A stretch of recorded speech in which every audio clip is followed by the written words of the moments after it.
So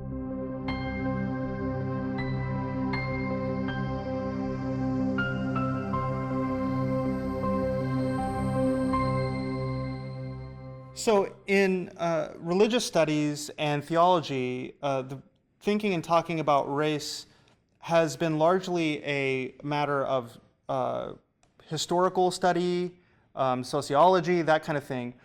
In philosophy, and philosophy of religion in particular, questions of race have not entered into discussion very significantly. And part of the reason for that is because philosophy, and particularly analytic philosophy, tends to be a dehistoricizing kind of analysis of various concepts, and its mode of explanation tends to be at a level of abstraction that actually obscures the very kinds of social dynamics that that racism requires us to address. And so even the very act of abstracting, conceptually analyzing, and giving taxonomy, it belongs to, many think, a kind of inner logic of race-based thinking.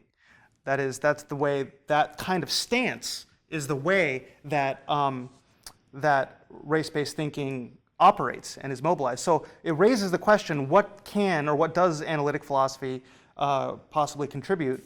And I think that I would disagree with those who think that the philosophical analysis of these questions is in itself problematic for that reason. Rather, I think it forces us to recognize that the act of philosophical reflection is always an ethical act, something that has to be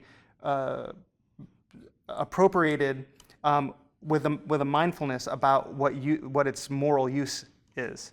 And so there are those in doing work in philosophy of the social sciences, for example, in social ontology. What is the nature of social reality? What is social reality like? How should we understand the bringing into being and the persistence conditions of social groups? What constitutes membership in a social group? These kind of questions are essential questions for addressing and analyzing the notion of race, but they haven't always been treated very carefully or systematically by those who study race.